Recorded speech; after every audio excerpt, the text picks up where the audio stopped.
ഇന്ന് തയ്യാറാക്കാൻ പോകുന്നത് ഒരു ഗ്രേവി ആയിട്ടോ റോസ്റ്റ് ആയിട്ടോ ഒക്കെ തയ്യാറാക്കി എടുക്കാൻ പറ്റിയ പെപ്പർ ചിക്കൻ്റെ റെസിപ്പിയാണ്. വളരെ എളുപ്പത്തിൽ തന്നെ പെപ്പർ ചിക്കൻ എങ്ങനെ തയ്യാറാക്കുന്നതെന്ന് നോക്കാം. ഒരു പാൻ നന്നായിട്ട് തന്നെ ഒന്ന് ചൂടാക്കിയെടുക്കാം. പാൻ ചൂടായി വരുമ്പോഴേക്കും അതിലേക്ക് 1.5 ടേബിൾ സ്പൂണോളം വെളിച്ചെണ്ണ ചേർത്ത് കൊടുക്കാം. എണ്ണ നല്ലതുപോലെ തന്നെ ചൂടായി വരുമ്പോഴേക്കും ഇതിലേക്ക് ഒരു വലിയ കഷ്ണം ഇഞ്ചിയും 1 കുടം വെളുത്തുള്ളിയും 2 പച്ചമുളകും നന്നായിട്ടൊന്ന് ചതച്ചത് ഇതിലേക്ക് ചേർത്ത് കൊടുക്കുന്നുണ്ട്. ഇത് നന്നായിട്ട് തന്നെ ഒന്ന് മൂപ്പിച്ചെടുക്കാം. ഇപ്പോൾ ഇഞ്ചിയും വെളുത്തുള്ളിയും പച്ചമുളകും ഒക്കെ നന്നായിട്ട് തന്നെ മൂത്ത് നല്ലൊരു മണം വന്ന് തുടങ്ങിയിട്ടുണ്ട്. ഈ സമയത്ത് ഇതിലേക്ക് 2 മീഡിയം സൈസ് സവാള ഇതുപോലെ ചെറുതായിട്ട് മുറിച്ചത് ചേർത്ത് കൊടുത്തിട്ട് നന്നായിട്ട് ഇതിനെ ഒന്ന് വഴറ്റിയെടുക്കാം. സവാള വഴറ്റുമ്പോൾ ഒരല്പം ഉപ്പ് കൂടി ചേർത്തിട്ട് വഴറ്റിയെടുക്കുകയാണെങ്കിൽ പെട്ടെന്ന് തന്നെ സവാള നന്നായിട്ടൊന്ന് വാടിക്കിട്ടും. ഇപ്പോൾ സവാള വഴറ്റാൻ തുടങ്ങിയിട്ട് ഏകദേശം ഒരു 5 മിനിറ്റ് കഴിഞ്ഞിട്ടുണ്ട്. ഇപ്പോൾ നല്ലതുപോലെ തന്നെ സവാള വാടി നിറമൊക്കെ മാറി തുടങ്ങിയിട്ടുണ്ട്. ഇനി ഇതിലേക്ക് ഒരു വലിയ തക്കാളി ഇതുപോലെ ചെറുതായി മുറിച്ചത് കൂടി ചേർത്ത് കൊടുക്കാം. ഇനി ചേർത്ത് കൊടുത്ത തക്കാളി കൂടി നന്നായിട്ടൊന്ന് വെന്തുടയുന്നത് വരെ നല്ലതുപോലെ തന്നെ ഒന്ന് വഴറ്റിയെടുക്കാം. തക്കാളി ഇപ്പം നല്ലതുപോലെ തന്നെ വഴന്ന് കിട്ടിയിട്ടുണ്ട്. ഇനി ഇതിലേക്ക് പൊടികൾ ഓരോന്നായിട്ട് ചേർത്ത് കൊടുക്കാം. ആദ്യം തന്നെ 1 ടീസ്പൂണോളം മഞ്ഞൾപ്പൊടി ചേർത്ത് കൊടുക്കാം. 1/4 ടീസ്പൂണോളം കാശ്മീരി ചില്ലി പൗഡർ ചേർത്ത് കൊടുക്കാം. 1.5 ടേബിൾ സ്പൂണോളം മല്ലിപ്പൊടി ചേർത്ത് കൊടുക്കുന്നുണ്ട്. ഇനിയൊരു 1/2 ടീസ്പൂണോളം ഗരം മസാല പൊടി കൂടി ചേർത്ത് കൊടുക്കാം. ഇനി പെപ്പർ ചിക്കൻ്റെ മെയിൻ ഇൻഗ്രീഡിയൻ്റായ കുരുമുളക് പൊടി കൂടി ചേർത്ത് കൊടുക്കുന്നുണ്ട്. ഈ സമയത്ത് കുരുമുളക് പൊടി ഫ്രഷ് ആയിട്ട് പൊടിച്ചെടുത്ത് വേണം ചേർത്ത് കൊടുക്കാൻ. ഇനിയൊന്ന് ലോ ഫ്ലെയിമിലാക്കിയതിന് ശേഷം ഈ പൊടികളുടെ പച്ചമണമൊക്കെ ഒന്ന് മാറി വരുന്നത് വരെ നന്നായിട്ടൊന്ന് മൂപ്പിച്ചെടുക്കാം.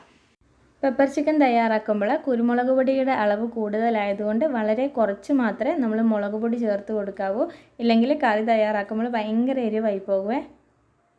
ഇപ്പോൾ ചേർത്ത് കൊടുത്ത പൊടികളുടെ പച്ചമണമൊക്കെ നന്നായിട്ടൊന്ന് മാറി കിട്ടിയിട്ടുണ്ട്. ഇനി ഇതിലേക്ക് നമുക്ക് കഴുകി വൃത്തിയാക്കി വെച്ചിരിക്കുന്ന ചിക്കൻ ചേർത്ത് കൊടുക്കാം.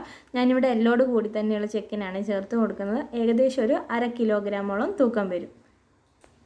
ഇനി ഈ സമയത്ത് കറിയിലേക്ക് ആവശ്യമായ ഉപ്പ് ചേർത്ത് കൊടുക്കാം.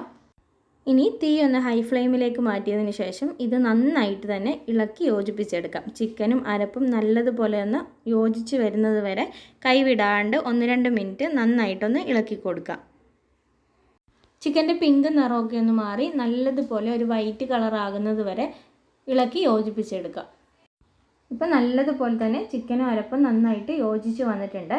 ഇനി ഇതിലേക്ക് ഒരല്പം കറിവേപ്പില കൂടി ചേർത്ത് കൊടുക്കാം. ഞാനിപ്പോൾ ഇവിടെ പെപ്പർ ചിക്കൻ ഏകദേശം ഒരു തിക്ക് ഗ്രേവി ടൈപ്പാണ് തയ്യാറാക്കുന്നത്. അതുകൊണ്ട് തന്നെ 1 ഗ്ലാസോളം ചൂടുവെള്ളം ചേർത്ത് കൊടുക്കുന്നുണ്ട്. നല്ലതുപോലെ റോസ്റ്റ് രൂപത്തിലാണ് പെപ്പർ ചിക്കൻ തയ്യാറാക്കി എടുക്കേണ്ടതെങ്കിൽ ഈ സമയത്ത് വെള്ളം ചേർത്ത് കൊടുക്കേണ്ട ആവശ്യമില്ല. ചിക്കനിൽ നിന്നും ഇറങ്ങുന്ന വെള്ളം കൊണ്ട് തന്നെ ചിക്കൻ നല്ലതുപോലെ വെന്ത് കിട്ടും. ഇനി ഇത് നന്നായിട്ട് തന്നെ ഒന്ന് ഇളക്കി യോജിപ്പിച്ചെടുക്കാം. കറി നന്നായിട്ട് തന്നെ ഇളക്കി കൊടുത്തതിന് ശേഷം ചെറുതായിട്ട് തിള വന്ന് തുടങ്ങുമ്പോൾ അടച്ച് വെച്ച് മീഡിയം ടു ലോ ഫ്ലെയിമിലിട്ട് ഏകദേശം ഒരു 20 മിനിറ്റോളം നന്നായിട്ട് വേവിച്ചെടുക്കാം. ഇപ്പോൾ ചിക്കൻ വേവാൻ വെച്ചിട്ട് ഏകദേശം ഒരു 20 മിനിറ്റ് ആയിട്ടുണ്ട്. ഇനിയിപ്പോൾ അടപ്പ് മെല്ലെ ഒന്ന് മാറ്റി നോക്കാം.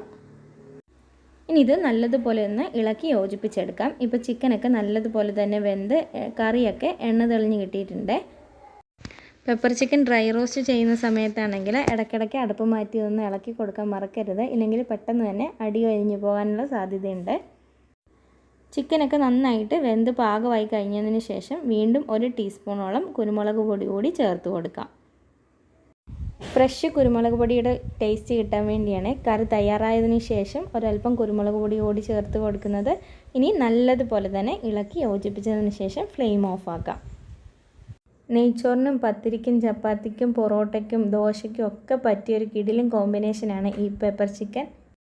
നമ്മളെല്ലാവരും വീട്ടിൽ ഇടയ്ക്കിടയ്ക്ക് ചിക്കനൊക്കെ വാങ്ങാറില്ലേ? അപ്പോൾ ഈ റെസിപ്പി ഒന്ന് ട്രൈ ചെയ്ത് നോക്കി ഫീഡ്ബാക്ക് അറിയിക്കാൻ മറക്കരുത്.